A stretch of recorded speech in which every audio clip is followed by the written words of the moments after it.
करिए। आप चाहे 8 दिन खाना ना खाएं और चाहे 18 दिन खाना ना खाएं, इससे कोई भी सुधार होने वाला नहीं है। देखिए हमारे लोग व्रत रखते हैं और बहनों जब व्रत रखते हैं तो क्या करते हैं, खाना छोड़ देते हैं।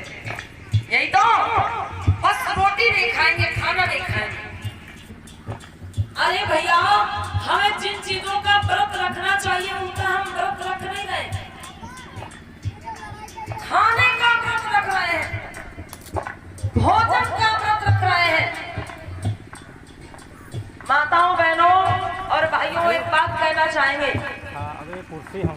कि अगर आपको व्रत रखना ही है तो खाने का व्रत मत रखिए, रोटी का व्रत मत रखिए, आप दारू का व्रत रख लीजिए और पूरी जिंदगी व्रत रखे रहिए, तोड़िए ही मत। आप दूसरे व्रत रखते हैं तो 8 दिन के बाद 9 दिन के बाद व्रत तोड़ना पड़ता। भाई खाना का व्रत रखते हैं, जब खाना छोड़ते हैं तो क्या करते हैं भाई, 8 दिन के बाद 9 दिन के बाद व्रत तोड़ना पड़ता। लेकिन आप व्रत रख लीजिए कि आज से हम दारू शराब का व्रत रखते हैं और पूरी जिंदगी आप व्रत रखे रहिए, इसे तोड़िए ही मत। इससे क्या होगा, फायदा होगा। अगर व्रत रखना ही है भाइयों तो बीड़ी का, तंबाकू का, गांजा, भांग, सिगरेट, ये जितने नशीले पदार्थ हैं इनका आप व्रत रख लीजिए अब पूरी जिंदगी व्रत रखे रहिए, तोड़िए ही मत रखिए और जिंदगी भर व्रत रखे रहिए। लेकिन जिन चीजों से हमें विरत रहना चाहिए, जिन चीजों का हमें त्याग करना चाहिए, उनका हम त्याग कर नहीं रहे और खाने का त्याग कर देते। 9 दिन तक खाना नहीं खाते भैया, खाने का व्रत रख लेते, क्या होगा, इससे कोई फायदा नहीं। अगर विरत रहना ही है, छोड़ना ही है, तो जितने भी नशीले पदार्थों का सेवन आप करते हैं इनसे विरत हो जाइए, इनसे दूर हो जाइए, तभी आपका कल्याण होगा। कहना है बंधु।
देखिए ये अकेले हम ही नहीं कह रहे, बड़े बड़े समाज सुधारकों, अन्य संतों, गुरुओं, महापुरुषों ने संदेश दिया है।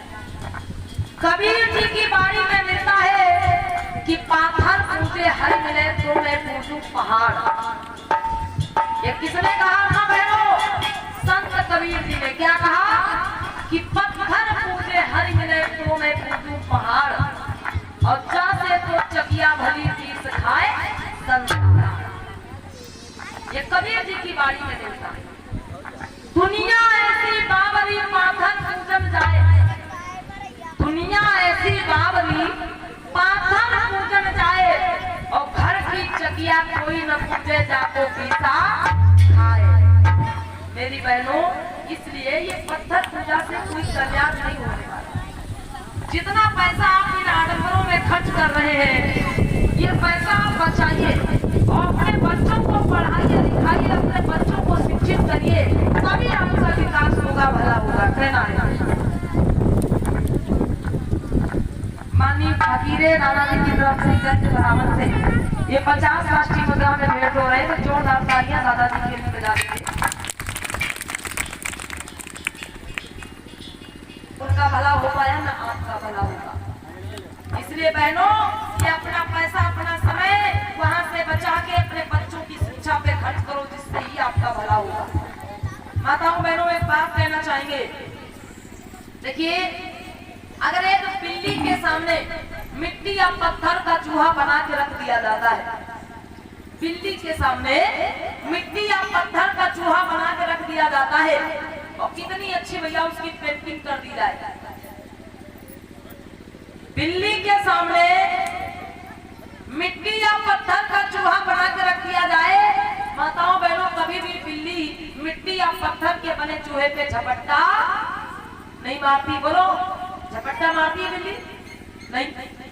मिट्टी या पत्थर का चूहा बना के आप घर में रख दो एक कोने में, बिल्ली उसे सूंघेगी तक नहीं, उस पे कभी झपट्टा नहीं मारेगी।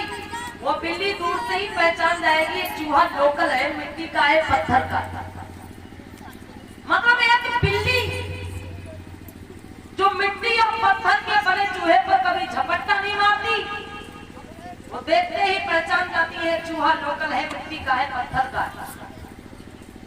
लेकिन ये हमारी अम्मा बहनें आँखिन से देखती है कि पत्थर रखा है, तब वो खोपड़ी पकड़ रही जाती है।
भारती भैया की तरफ से ये 50 दृष्टि मुद्रा और उनका जीवन धन्य हो गया। ऐसे थे शास्त्र भगवान बुद्ध, लेकिन हम लोगों को उनसे दूर कर दिया गया, क्योंकि तथागत बुद्ध के मार्ग में, उनके विचारधारा में किसी प्रकार का ढोंग आडंबर पाखंड नहीं है। परंतु यहाँ जो वो चल रही है व्यवस्था, कुछ चतुर चालाक लोग अंधविश्वास फैला करके अपना धंधा चला रहे हैं। इसलिए बुद्ध से हम लोगों को दूर कर दिया गया ताकि उनका धंधा चलता रहे। और ये जब कथा होती है तो उनको अच्छा नहीं लगता है, इसीलिए गांव में लोगों को बहकाने का काम करते हैं कि उस कथा में मत जाना, क्योंकि वो कथा जो है तुम्हारी नहीं है। उस कथा में मत जाना, वहां पर देवी और देवताओं की बुराई की जाती है। उस कथा में मत जाना, वहां पर जो है पर्व और त्योहारों को न मनाने की मतलब सलाह दी जाती है। लेकिन ऐसा कुछ नहीं है। यहाँ ना तो किसी देवी देवता की बुराई होती है और ना तो ये एक जाति की कथा है। तथागत बुद्ध जो थे वो विश्वगुरु थे, सभी लोग उनका सम्मान करते हैं। जहाँ के मुख्यमंत्री आदित्यनाथ योगी जो है, जिनको आप कहते हैं कि भारत के में जो उत्तर प्रदेश जो सबसे बड़ा राज्य है, भारत का सबसे बड़ा राज्य, उस राज्य के मुख्यमंत्री माननीय योगी जी जिस मठ के महंत है, उस मठ में भी तथागत बुद्ध की प्रतिमा रखी। कभी गोरखपुर जाकर के आप गोरखनाथ मंदिर में देख लेते, क्योंकि यहाँ भी बुद्ध का धर्म है। बुद्ध का धर्म उस समय दो धाराओं में था, एक हीनयान और एक महायान। फिर उनमें से दो धाराएं और विभाजित कर दी गई, तंत्रयान और मंत्रयान। ये जो नाथ समुदाय है, नाथ संप्रदाय, ये बुद्ध की विचारधारा से मिलता जुलता है। और उसी नाथ संप्रदाय के योगी आदित्यनाथ जो है महंत है, तो वह भी बुद्ध के ही विचारधारा के हैं, लेकिन उन्होंने संप्रदाय अपना बदला लग रहा है, लेकिन नहीं।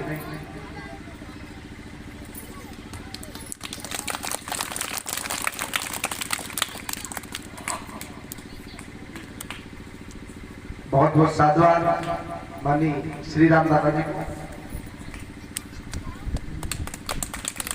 और बहुत बहुत धन्यवाद भैया जी को। ये सभी लोग कमेटी के जो अगुआ लोग हैं, इनकी तरफ से यह सम्मान प्राप्त हो रहा है।